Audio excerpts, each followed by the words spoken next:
এই গল্পটি আমাদের ২০,০০০ বছর আগের সেই সময় ফিরিয়ে নিয়ে যায় যখন মানুষ ছোট ছোট উপজাতিতে বিভক্ত ছিল।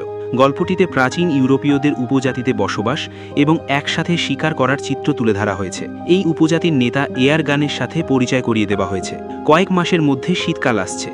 সে এবং তার উপজাতি শীতের জন্য খাবার সংগ্রহ করতে শিকারে বের হয় এবং তারা মহিষের একটি বড় পালের মুখোমুখি হয়। সবাই লাফিয়ে লাফিয়ে পালের কাছে যায়। উপজাতির নেতা এয়ারগান সঠিক মুহূর্তটি টের পায় এবং আক্রমণের সংকেত দেয়। তারা সবাই আক্রমণ করে। শিকারীদের হাত থেকে বাঁচতে মহিষগুলি বিপরীত দিকে দৌড়াতে শুরু করে। একে একে খাদে পড়ে যায়। যাই হোক, একটি মহিষ বেঁচে যায় এবং বন্য মহিষটি রেগে এয়ারগানের ছেলে নয়ানের দিকে ছুটে যায়। নয়ান প্রথমবারের মতো শিকার করছিল এবং শিকারীর হাত থেকে কিভাবে পালাতে হবে তা জানত না। এয়ারগান তার ছেলেকে পথ থেকে সরে যেতে ইশারা করে, কিন্তু সে ভয় পায় এবং নয়ান পালিয়ে যেতে শুরু করে। বন্য মহিষটি দ্রুত নয়ানের কাছে আসে, তাকে তার শিং ধরে তুলে খাদের দিকে দৌড়াতে শুরু করে। এটা দেখে উপজাতির নেতা এয়ারগান তার ছেলেকে বাঁচাতে মহিষের দিকে বর্ষা ছুড়ে মারে। বর্ষাটি মহিষের আঘাতে আঘাতপ্রাপ্ত হয়, কিন্তু আহত হওয়ার পরও সে হাল ছাড়ে না এবং নয়ানকে খাদের উপর ফেলে দেয়। এখান থেকে গল্পটি এক সপ্তাহ আগের দিকে ফিরে যায়, যেখানে আমরা দেখতে পাই যে উপজাতি শিকারের জন্য প্রস্তুতি নিচ্ছে। তারা পাথর থেকে বিভিন্ন ধরনের ধারালো অস্ত্র তৈরি করছিল। এটি কেবল প্রস্তুতি ছিল না, নতুনদের শিকারে অংশগ্রহণের জন্য এই ধরনের পাথর তৈরি করতে হতো। যে সবচেয়ে ধারালো এবং ধারালো অস্ত্র তৈরি করত তাকেই শিকারের জন্য নির্বাচিত করা হতো। এয়ারগানের ছেলে নয়ানও এই প্রতিযোগিতায় উত্তীর্ণ হয়। সেই রাতেই নয়ানের মা এয়ারগুনকে বলেন, নোয়ানকে তোমার সাথে শিকারে নিয়ে যেও না। সে কেবল একটি শিশু। আমি তাকে খুব ভালোবাসি এবং তাকে হারাতে চাই না। এয়ারগুন বলেন, শীতকাল আসছে এবং বছরের এই সময়ে সবাই শিকারে যায়।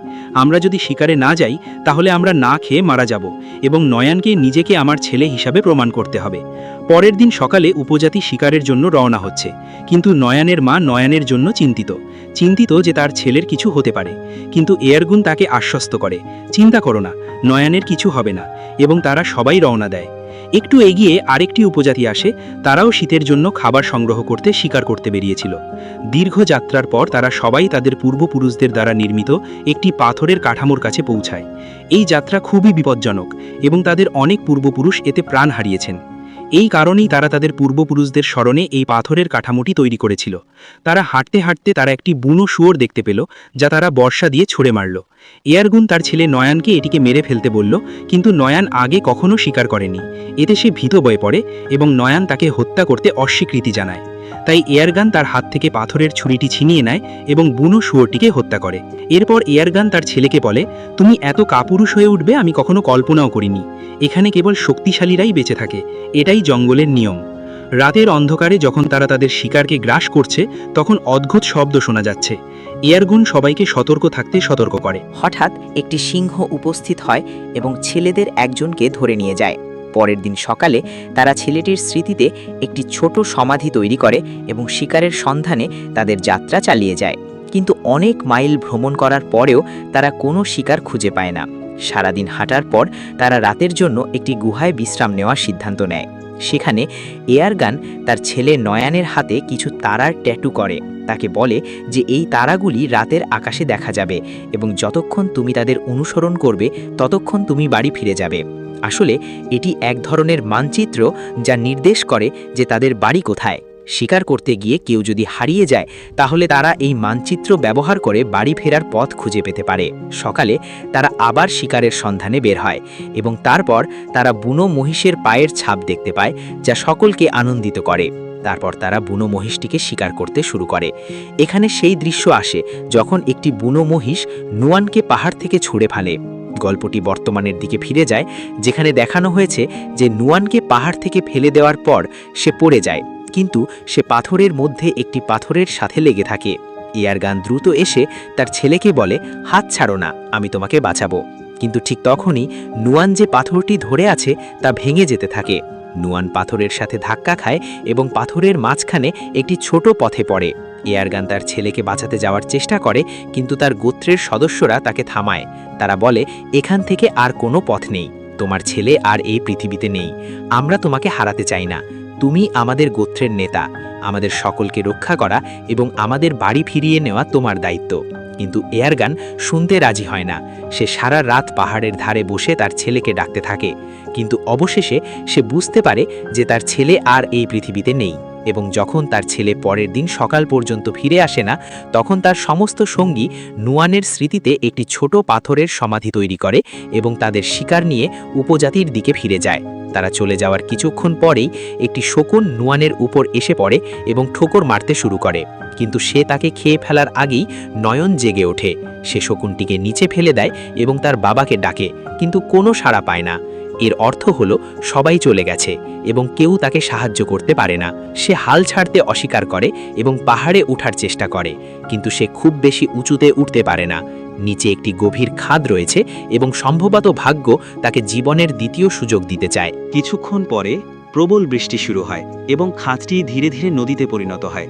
সে বুঝতে পারে যে যদি সে বেঁচে থাকতে চায় তাহলে তাকে খাদে ঝাঁপ দিতে হবে। নয়ন বুঝতে পারে যে জল এখন গভীর এবং লাফ দিলে তার কোনো ক্ষতি হবে না। সে জলে ঝাঁপ দেয় কিন্তু অজ্ঞান হয়ে পড়ে। পরের দিন যখন তার জ্ঞান ফিরে আসে তখন সে নিজেকে অন্য জায়গায় দেখতে পায়। লাফ দিয়ে সে বেঁচে যায়, কিন্তু তার পা বাঁকা হয়ে যায়। তারপর সে তার ভাঙা পা লাঠি দিয়ে বেঁধে আবার হাঁটার সুযোগ দেয় এবং তারপর যেখান থেকে সে পড়েছিল সেই পাহাড়ে পৌঁছায়। কিন্তু যখন সে সেখানে পৌঁছায় তখন সে দেখতে পায় যে তার লোকেরা তার জন্য একটি কবর তৈরি করেছে, যা তাকে কাঁদিয়ে তোলে। সে বুঝতে পারে যে তার বাবা এরাগন এবং উপজাতি ধরে নিয়েছিল যে ন্যান মারা গেছে। হঠাৎ সে কাছেই অদ্ভুত শব্দ শুনতে পায় এবং বিপদ থেকে বাঁচতে ন্যান একটি গাছে উঠে একটি মৃত গাছের উপরে সারা রাত কাটায়। পরের দিন সকালে জল খেতে যাওয়ার সময় সে দেখতে পায় একদল নেকড়ে দ্রুত তার দিকে এগিয়ে আসছে। তাদের মধ্যে কিছু তাকে আক্রমণ করে। ন্যান আবার গাছের মধ্যে দৌড়ে যায়, কিন্তু একটি নেকড়ে তার পা ধরে। নয়ন তার ছুরি দিয়ে নেকড়েটিকে আঘাত করে, আহত করে। নেকড়েরা সারা রাত নিচে তার জন্য অপেক্ষা করে, কিন্তু যখন সকাল হয় তখন সব নেকড়ে চলে যায়। কেবল গতকাল যে আহত নেকড়েটিকে সে ছুরিকাঘাত করেছিল সে সেখানে থাকে। নয়ন প্রথমে তার ছুরি দিয়ে নিজের জন্য একটি বর্শা তৈরি করে নেকড়েটিকে মারতে যায়, কিন্তু আহত নেকড়েকে হত্যা করার সময় সে করুণা বোধ করে এবং তার মন পরিবর্তন করে। তারপর সে প্রথমে নেকড়েটির মুখটি একটি ব্যান্ডেজ দিয়ে বেঁধে যায় এবং তারপর এটি তুলে গুহায় নিয়ে যায়, যেখানে সে তার গোত্রের সাথে রাত কাটিয়েছিল। পরের দিন সকালে সে ঘুম থেকে উঠে কিছু ভেষজ খুঁজে করতে বের হয়। সেগুলি পিষে তার পায়ে লাগায়। জলপান করার সময় সে দেখতে পায় যে নেকড়েটি তার মুখের সাথে বাঁধা দড়িটি খুঁজে ফেলেছে। প্রথমে সে ভয় পায়, কিন্তু তারপর শান্তভাবে তাকে জল দিতে যায়। নেকড়ে তাকে কাছে আসতে দেখে ভয় পায়, কিন্তু নয়ন বলে, আমি তোমাকে কিছু বলবো না, আমি তোমার জীবন বাঁচাতে চাই। নেকড়েটি তখন জল পান করে। এখন নেকড়ে বুঝতে পারে যে সে কোনো বিপদে নেই। ন্যান তার নিজের পায়ের জন্য তৈরি করা ভেষজটি নেকড়ের ক্ষতস্থানে লাগায় এবং একই সাথে ন্যান তাকে যে কীটগুলি খায় তা দেয়। ধীরে ধীরে তাদের মধ্যে একটি বন্ধন তৈরি হতে শুরু করে। সন্ধ্যার আগে ন্যান বেশ কয়েক ঘন্টা ধরে না খেয়ে একটি খরগোশ শিকার করে। রাতে অনেক কষ্টে সে আগুন জ্বালিয়ে খরগোশটিকে রান্না করে। এর কিছু অংশ নেকড়েকে দেয়। দুজনেই গুরুতর আহত হয়, তাই তারা কয়েকদিন একই গুহায় থাকে। এক রাতে ন্যান তার বাবা অ্যারাগনের তৈরি তার বাহুতে থাকা ট্যাটুগুলি দেখে এবং আকাশে তারা দেখতে পায়। সে বলে, আমার বাবা মায়ের সাথে দেখা করতে আমাকে বাড়ি যেতে হবে। সে নেকড়েকে বলে, তোমারও তোমার পালের কাছে ফিরে যাওয়া উচিত। পরের দিন সকালে সে যাত্রার জন্য প্রস্তুত হয়। তুষারপাত শুরু হওয়ার আগে সে নেকড়েকে বলে, তোমারও বাড়ি ফিরে যাওয়া উচিত, এবং সে রওনা দেয়। কিন্তু সে দেখতে পায় যে নেকড়ে, যার নাম সে আলফা রেখেছে, সে তাকে অনুসরণ করছে। অনেক দূর যাওয়ার পরেও নেকড়ে তাকে তাড়া করতে থাকে। ন্যান আলফাকে তাড়িয়ে দেওয়ার জন্য বেশ কয়েকবার চেষ্টা করে, কিন্তু সে থামে না। আসলে নেকড়ে ন্যানের প্রতি একটা আকর্ষণ তৈরি হয়েছে, কারণ ন্যান তার জীবন বাঁচিয়েছিল। ঠিক সেই মুহূর্তেই আলফা একটি হরিণ দেখতে পায় এবং তাকে শিকার করার চেষ্টা করে, কিন্তু ব্যর্থ হয়। ন্যান বুঝতে পারে যে নেকড়ে ক্ষুধার্ত এবং সে তাকে নিজের জন্য জমানো খাবার দেয়। এই প্রথমবার আলফা ন্যানের হাত থেকে খায়। এখন তারা বন্ধু হয়ে গেছে। এরপর আলফা একটি খরগোশ শিকার করে, যা তারা দুজনে একসাথে খায় এবং রাতে একসাথে ঘুমায়। পরের দিন সকালে আলফা ন্যানের মুখ চেটে জাগিয়ে তোলে। ঘুম থেকে ওঠার সাথে সাথে সে তাকে বলে যে তার গন্ধ কতটা খারাপ এবং জোর করে তাকে নদীতে ফেলে দেয়। তারা দুজনেই নদীতে স্নান করে। আলফা খেতে একটি মাছ ধরে। এরপর ন্যান আবার তার যাত্রা শুরু করে। রাতে তারা আগুনের চারপাশে বসে। আলফা কিছু একটা টের পায়। আমরা আরও কিছু নেকড়ে আসতে দেখি। আলফা তাদের কাছে আসে। আসলে আলফার পরিবার। নয়ন বুঝতে পারে। সে তাকে বলে যে তার পরিবারের সাথে যাওয়া উচিত এবং নেকড়ে তাদের সাথে যায়। পরের দিন সকালে নয়ন আবার রওনা দেয়। ঠান্ডা তীব্র হয়ে উঠেছে। চারিদিকে তুষার পড়ছে এবং নয়ন তুষার ভেদ করে হেঁটে যাচ্ছে। তারপর দূর থেকে সে দেখতে পায় কিছু নেকড়ে আলফা সহ একটি মৃত শিকার খাচ্ছে। আলফার সঙ্গীরা তাকে শিকার খেতে দিতে অস্বীকার করে। নয়ন তাকে চিনতে পারে এবং আলফার দিকে দৌড়ে যায়। তারপর দৌড়ানোর সময় হঠাৎ বরফ ভেঙে যায় এবং নায়ান তাতে পড়ে যায়। এটি আসলে একটি হিমায়িত হ্রদ। আলফা এটি বুঝতে পেরে তার দিকে দৌড়ে যায়। সে লাফিয়ে বরফ ভাঙার চেষ্টা করে, কিন্তু বরফ খুব ঘন, তাই এটি সহজে ভাঙে না। পানির নিচে নায়ানের নিঃশ্বাস বন্ধ হতে শুরু করে। তারপর কোনোভাবে সে তার ছুরি বের করে বরফ ভাঙে। সে জল থেকে বেরিয়ে আসে এবং তারা পুনরায় মিলিত হয়। ঠান্ডা থেকে বাঁচতে নায়ান দ্রুত আগুন জ্বালায় এবং নিজেকে গরম করার জন্য তার পোশাক খুলে ফেলে। পরের দিন সকালে নায়ান আলফার সাথে তার যাত্রা শুরু করে। আরও কিছু দূর এগিয়ে সে একজন লোককে দেখতে পায়, যাকে দেখে সে আনন্দিত হয়। কিন্তু যখন সে কাছে তাকায় তখন সে বুঝতে পারে যে লোকটি জমে মারা গেছে।